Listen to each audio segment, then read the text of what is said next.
So I'm here to say, ladies and gentlemen, that each of us here have the potential to become the next Mandela.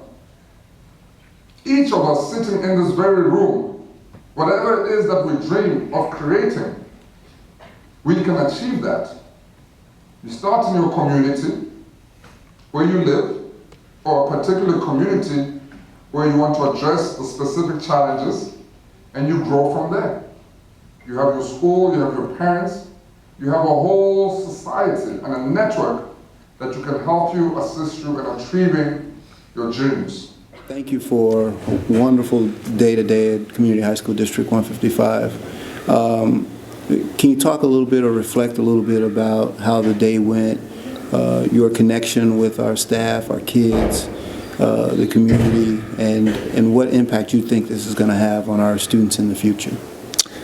I think that was a pretty positive day. To be honest, everything went well. Great interaction with the teachers, everybody was friendly. You know, the actual main speaking events went well, had smaller events, went well, and it was always good to hear what people are thinking and the questions they come up with in order to understand where you're coming from, and not just as an individual, but your country, what are the challenges that I'm facing, and what are the similarities that I see between the two different countries.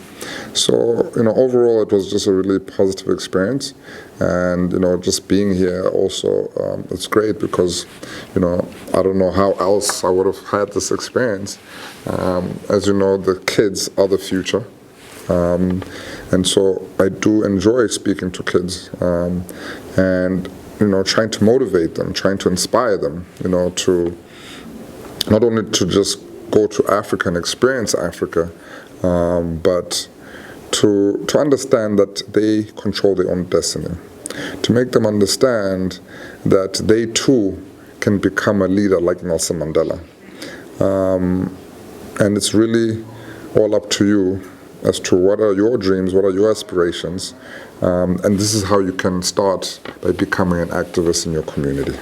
Part of the discussion today was about making connections and trying to get our students to think outside the box and connect with the world.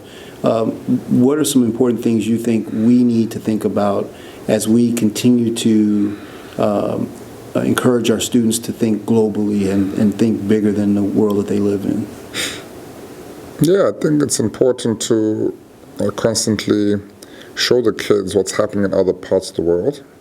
I believe history is very important because we've got to learn a lot of lessons, and to also engage them with some of the key figures that are coming from the African continent. I think it's very important so that the legacy, for example, of Nelson Mandela is never forgotten. My challenge that I'm busy going through now is to how can we take Nelson Mandela and make him digestible to the young generation, to the new generation, in a way that they are comfortable with, through social media, through music, through sports, and through entertainment, which is one of the ways that young people consume information. So, as we move towards 2018, which is next year, we're going to be celebrating 100 years of Nelson Mandela.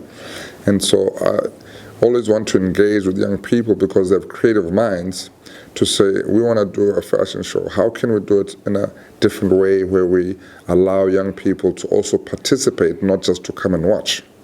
How do we allow people to participate in us creating a sports show, a music show? Not just for them to become watchers of the show, but to participate in the process of creating it and the final process of the final finished product. So I think it's important for teachers to make sure that they're using the children's creativity as much as they can in addressing some of those things.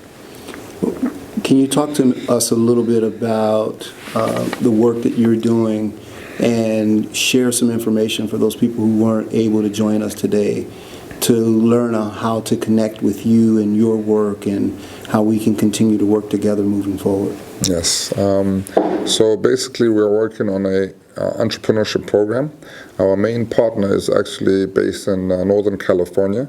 It's an organization called SAGE, which stands for Students Advancing Global Entrepreneurship, and it's a program for high school youth. And so we want more schools to participate in this competition. There's already a few schools in the West Coast who are involved, but we need much more schools to participate on this program. My job as a global ambassador is to give the keynote address every year, as well as to get more African countries to participate in the program. Currently, we only have 3. And I believe entrepreneurship is really a great way to teach kids, independence, to be self-sufficient, but also innovation, and to use technology, in reaching some of the solutions to the challenges that they have. So that's SAGE, and we also have a educational program that we're working on in our village, which is a computer center. We're trying to increase computer literacy in our village. We have a partnership with the Nelson Mandela Museum. We already have the space in terms of our first space that we want to utilize. We currently have a few computers, but we don't have a full curriculum and a person on the ground. So we're looking consistently to partner with people, software, hardware, and just to, work with us in creating that curriculum that kids will be able to come and learn about technology. But for us, it's not just only kids, but the general population, because very few people interact with technology back at home. And so we're looking for people to partner with us across the board. You can reach us on our Facebook page, the Africa Rising Foundation. We have Instagram, which is AfricaRising.org, as well as Twitter, which is AfricaRising.org. So my last question, you spent most of your life with your granddad. For me as a leader and for other leaders out there, what can you give to me that I can keep as a reminder of the importance of this work and the importance of really, really helping to build people up? Well, one thing you need to ask yourself is, what kind of world do you want to leave behind for your children? And so it's important for us to understand that we all are part of humanity and contribute to the kind of world we're going to leave behind. And so it's important for us to make sure that young people understand what leadership is about. It's not about being number one and being in the front all the time. The greatest leaders lead from the back. The greatest leaders are the most humble people in society, who do the most incredible things, but are not boastful of those things, because they're doing those things not for themselves, but for the general good of the population. So we need to look within ourselves and answer those questions. And through that, we'll be able to leave the next generation a greater gift than we can imagine. Thank you. I truly appreciate your time. Thank you.